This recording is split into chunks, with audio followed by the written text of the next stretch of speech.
I never know how the talks are coming through me. I sit down at my desk. I try to plan at least a month in advance for talk titles. And I sit down because I'm trying to arrange music, and Gloria needs stuff for the bulletins and the online presence. And so I try to do at least a month in advance, if not the rest of the year. Right now we have the rest of the year's talks planned, at least their titles. I pray. So I never know what's going to come out, and I hear an idea. And today's was, how can I be sure? And I didn't know exactly what I was going to talk about, but I had a clue. And I was going to have Kenneth sing that song for a minute. What? Yeah, I know, he didn't want to do it. And we talked about the lyrics, and I thought, okay, yeah, because it'd be great. He didn't know the song. He hadn't heard the song before. And so we opted on this, and then you guys were singing today, the choir was singing at the end, so it made more sense. But yes, it would have been lovely. He wasn't born yet. Well, he does Cole Porter.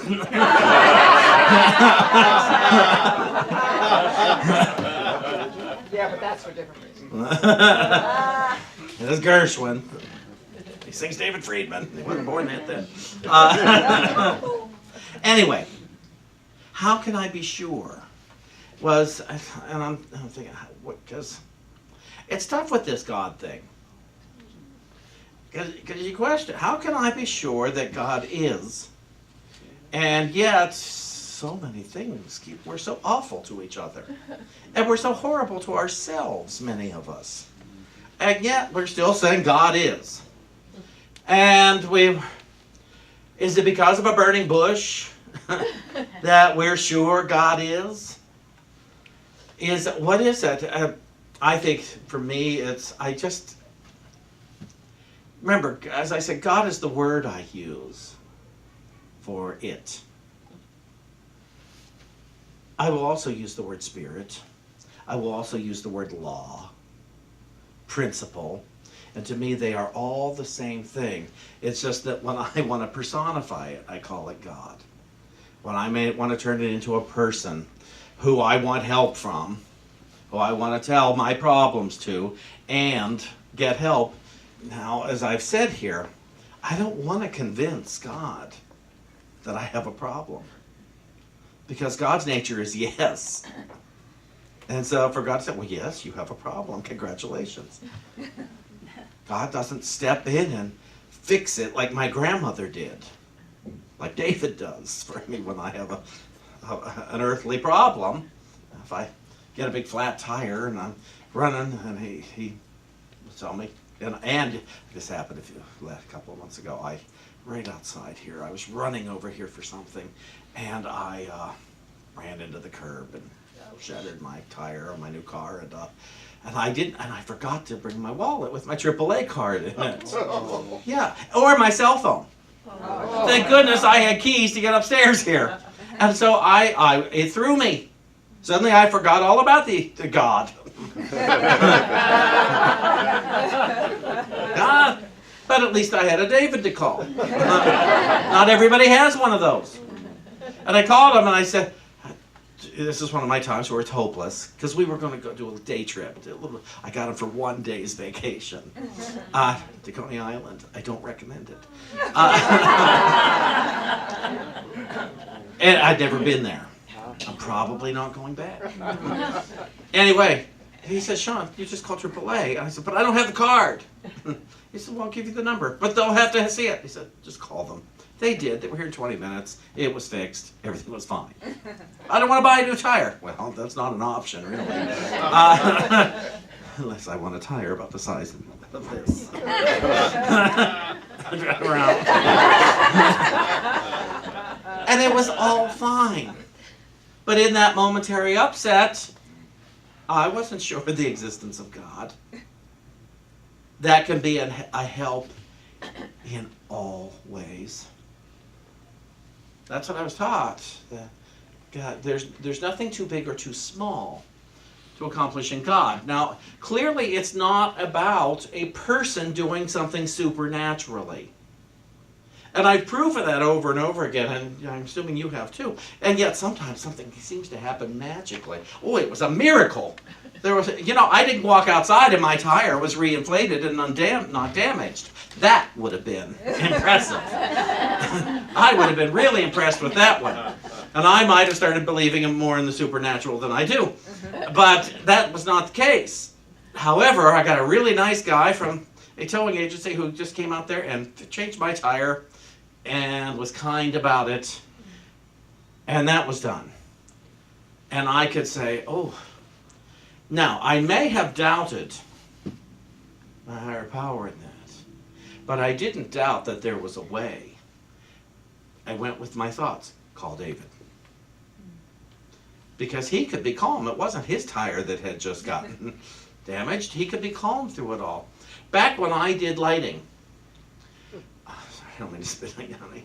Back when I did lighting, I remember one night another technician called me. I was my night off, and he called me and said, "Shawn, there's something wrong with this one instrument." I said, "What's wrong?" He said, "Well, I thought it was the bulb. The bulb was burning out, so I changed the bulb, and it still won't work."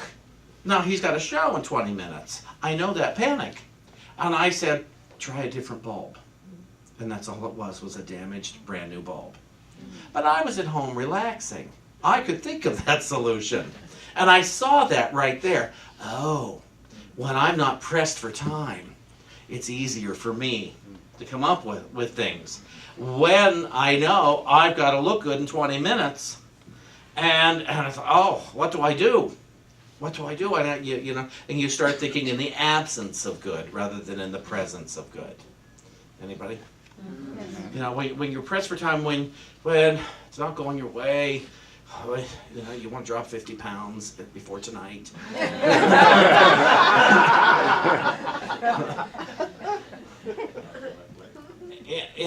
When you want to go back in time, little things. And you start to doubt. When you don't feel well. When something seems to be amiss in your body. And you say, well, what do I do? How can I be sure that this God I climb up the steps to hear about will be a help in every need? How can I be sure 100% of the time? Because I should be able to be assured 100% of the time. Otherwise, it seems to be a fluke. So what am I missing if I don't see this God that I talk of active and present for the ease of my mind, the peace prevailing 100% of the time? What's going on? And the only thing, because I hear a voice, clearly I hear a loving voice that guides me to pray, to meditate, to respond this way rather than this way, that tells me I have new options, and it communicates with me and reminds me I am loved. It reminds me the people I don't like are loved, and that I am free to love those people as well. I don't have to hold on to my dislikes. It never scolds me. It's never unkind to me. It never shames me. It never calls me stupid. It just speaks to me in a way that, in the language that I can hear. Because if it spoke to me in Italian, I wouldn't have a clue. Wouldn't that be... Can you imagine if you had a higher power that spoke to you in a foreign language? All Greek to me.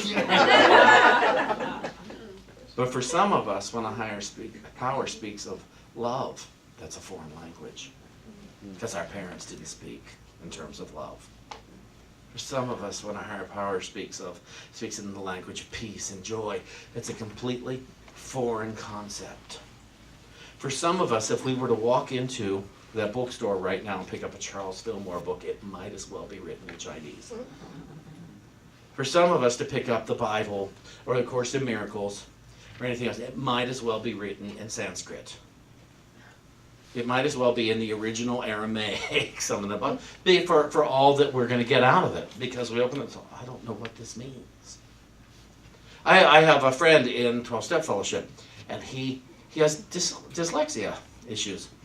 And when he came down to reading the AA Big Book, he hated it. It was written in language from the 1930s. And there were a lot of words in there that he didn't understand. And he was so angry that this was the only path to sobriety that I was offering him. I said, read your big book. I hate that book. I hate it. And then one day he was at a meeting and the man said, everything you want to know about living in sobriety is in this book. And he heard that. And so he came up with the solution. He got the CDs. And so he played it while he read it. And he could hear and see at the same time. And that got him through the entire book to where he liked the book. And then you could do that with some Fillmore books. There's the creepiest video on right now. It is, I saw it on YouTube last week. It's Myrtle Fillmore. A picture of a young Myrtle Fillmore, Unity's co-founder. And she is reading her book, How to Let God Help You, except it's a photograph, and they made the mouth. Like she was reading it. Oh, it's awful. I said to a minister friend of mine, I said, is this the creepiest thing?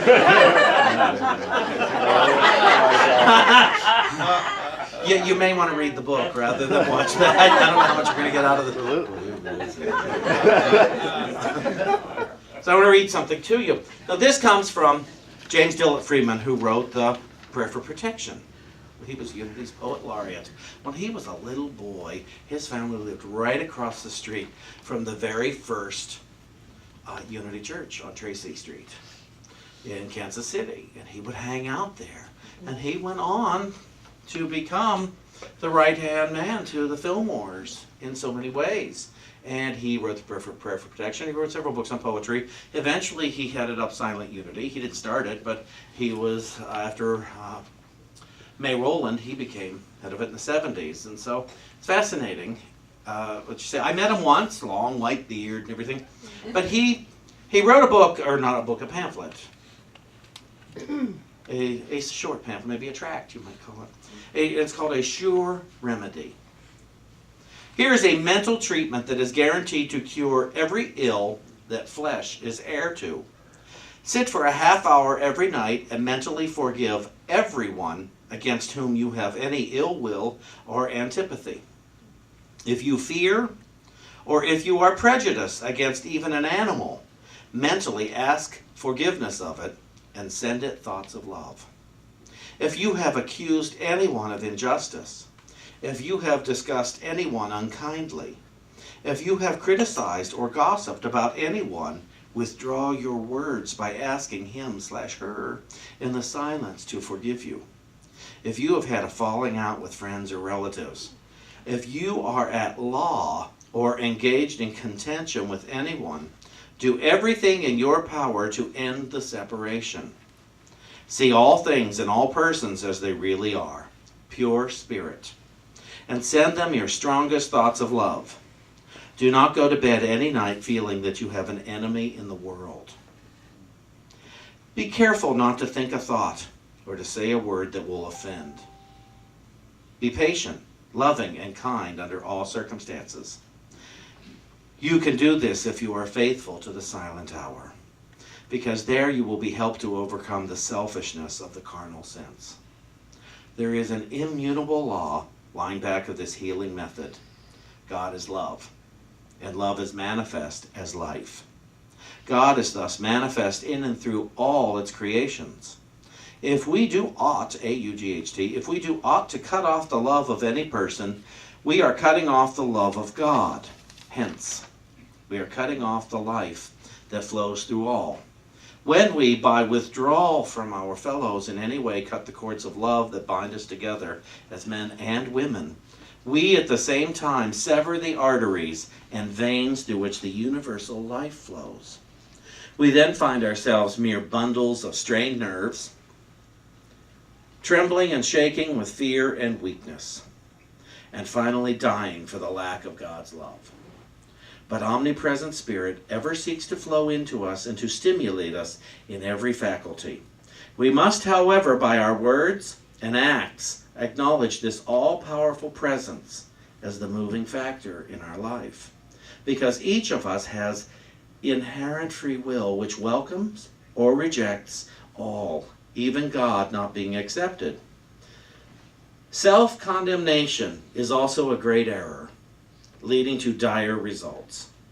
If you have accused yourself of ignorance, foolishness, fear, sickness, anxiety, poverty, anger, jealousy, stinginess, ambition, weakness, or if you are melancholy and indulge in the blues, ask forgiveness for each of the loving God in whose image and likeness you spiritually have perfect life. Say often to this omnipresence, I do now sacrifice these human limitations, O thee, he says, Father.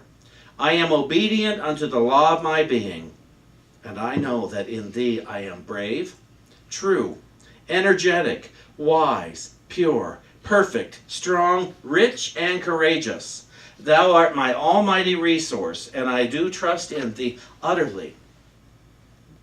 Now, was that a foreign language to you, or was it accessible?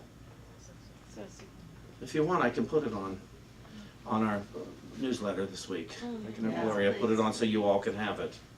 If you're not on the newsletter, sign up. I read this, and I believe every bit of it. I know darn well that if I practice forgiveness in every aspect of my being, then there is no cause for illness. There is no cause for poverty. There is no cause, because you see, I will no longer be declaring a thing and making it so. It's not our fault that we have suffered, but we are responsible for it. It's not, I am so to blame that I should be guilty. Guilt is another problem here. It's not that. It's that we were mistaught by people who didn't know, and we mistakenly agreed with them. We mistakenly agreed with people who weren't aware of this, and they had mistakenly agreed with someone who had also mistakenly agreed with someone. You see the stuff going on in the world today. The disagreements and the confused agreements. There are people selling their souls for money, for power. We're not talking about political parties. We're talking about individuals and groups of people who have come together in this world. This isn't about countries. We would never limit it to a town, a state, a country, a county, a continent. It is the entire world of people who think the flesh is the cause, and the flesh must be satisfied. It is people who are afraid of dying, and therefore they live poorly. How can I be sure? How can I be sure about God? How can I be sure about the good that I am? Practice this. Use your time this evening. Just sit down for half an hour and ask yourself, who have I put out of my heart in some way today, including myself? Who have I? Not so that you may be guilty before you go to sleep, but so that you may realize, I don't have to. I've limited myself. Oh my goodness, how can I set this one free from my mind? And how can I set this one free from my mind? And how can I set this one free? I did it with my parents. I've done it with many people. I'm just still holding out on a few select individuals. And lately, those few have turned into a few more. And then I wake up and I wonder, why am I not quite free? What's going on? Why am I antsy? Why am I itchy? Because I have declared myself and those beings as separate. I ask, how can I be sure? I don't want to be assured of my misery. I don't want to be assured that I have been wronged or betrayed.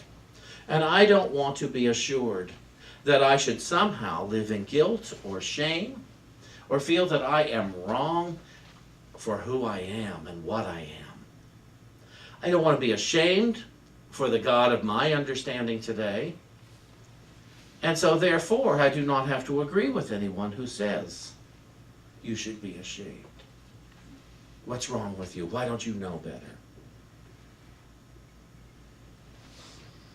Use those as jumping off tools to say, do I know better?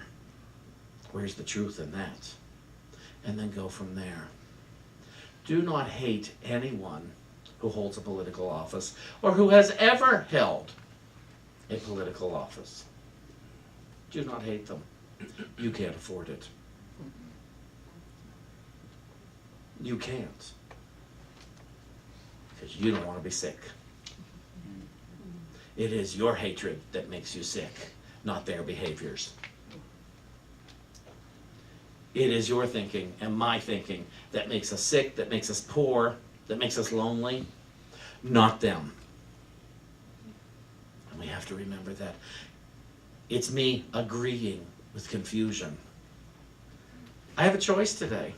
You have a choice today. How do I know? We all walked up these steps together. We're here now.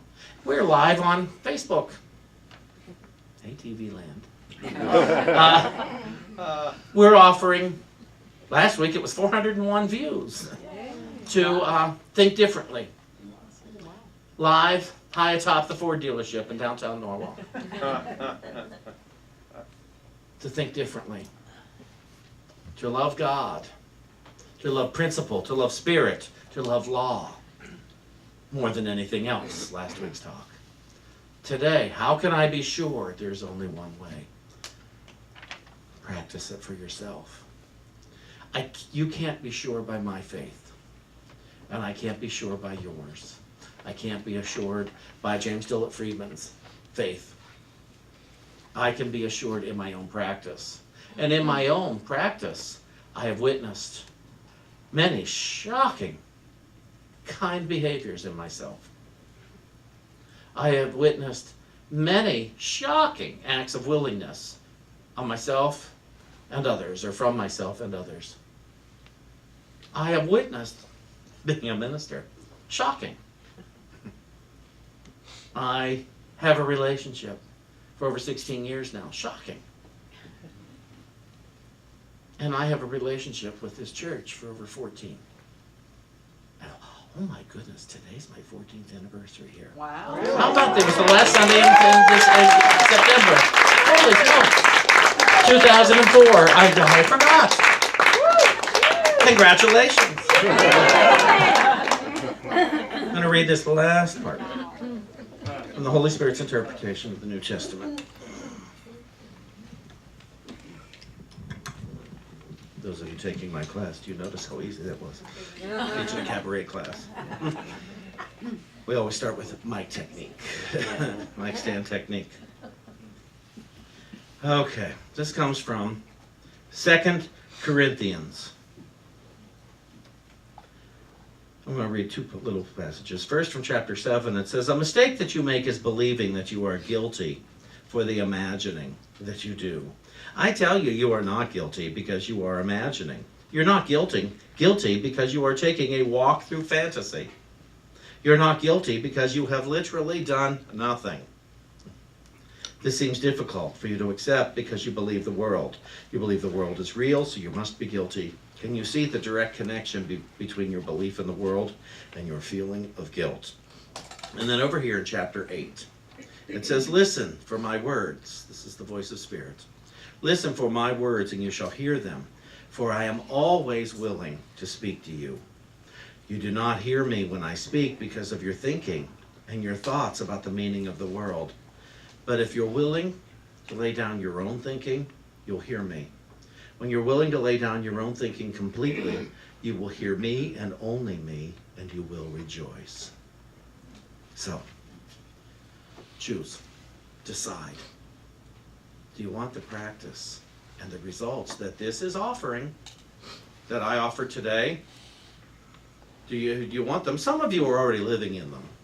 Some of them you are resisting them. And if there is this much resistance, you don't get the whole package of love in your experience. You only get this much, this much, this much. You only get as much as you are willing. And we want to open ourselves up to complete willingness to experience all the good that God offers, all the good that divine law offers, principle offers, while in this body, while having this mind, while having our past that we don't know what it means. We only know what we think about it, and we want to change our thoughts if we're not happy with what we think of the past. Let's expand our practice so that we may know we are good. So it is.